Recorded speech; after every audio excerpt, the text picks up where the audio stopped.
Muli Bwanji from Keswick Village. This is the Rorschach Malawi update from the 3rd of September 2024.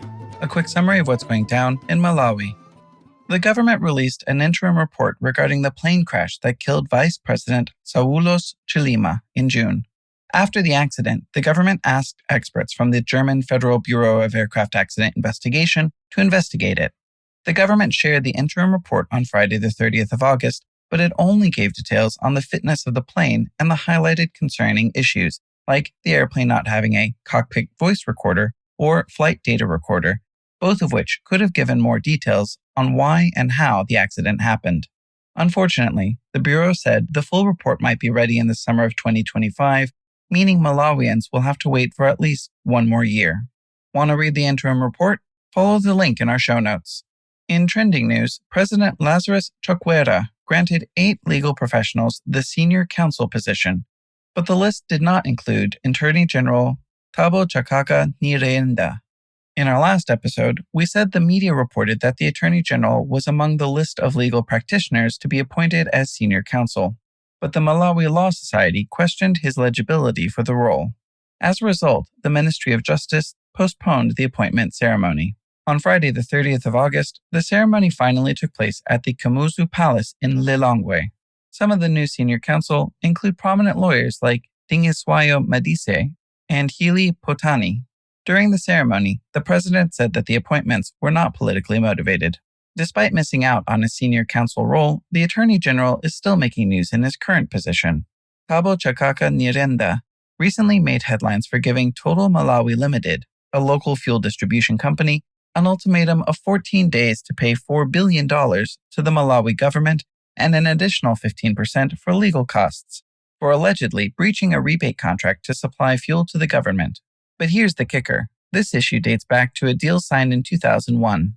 The move was called into question as social media users said that Chakaka might be trying to lick his wounds from missing out on a senior counsel position.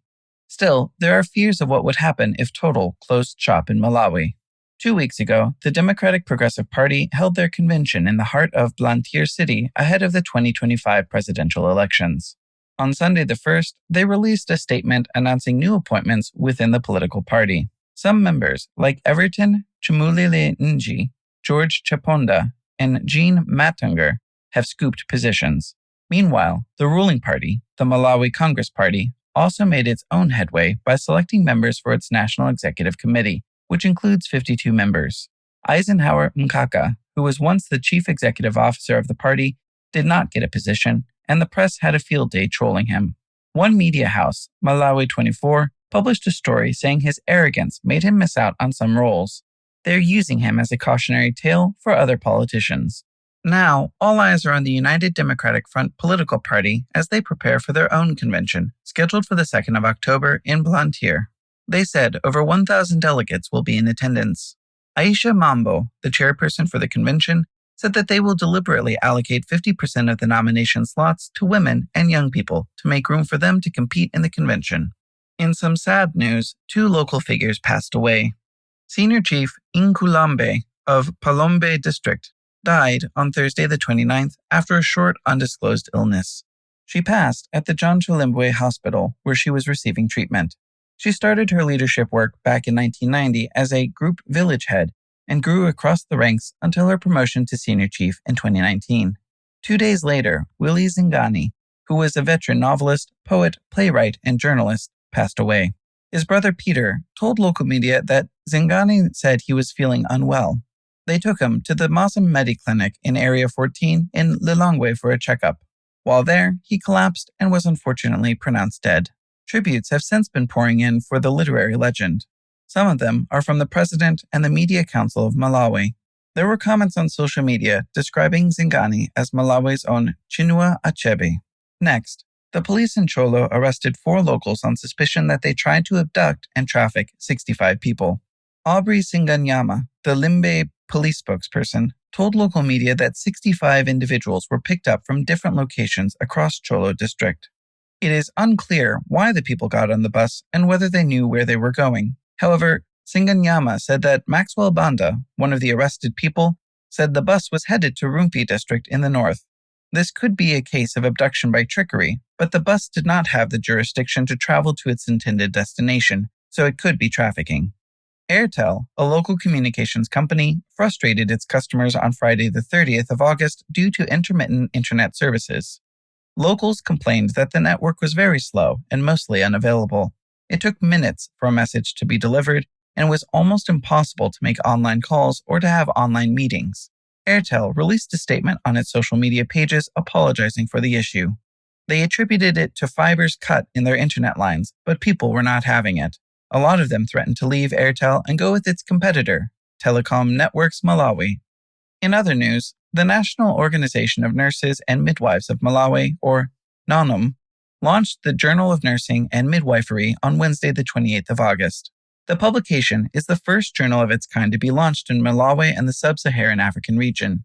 Shouts Simeza, NONUM's president, said the journal is the first of many publications. It will feature case studies, health reports, and policy analyses, all of which they hope will impact health systems in the country and the continent at large. Simeza said that the journal was developed with support from local health experts in line with the 2024 through 2026 NOMAN strategic plan. Wrapping up with sports news, the Malawi national women under-19 cricket team was in Rwanda, competing in the International Cricket Council under-19 Women's T20 World Cup sub-region qualifiers. The Malawi team won 6 straight matches, earning them the top spot in the competition.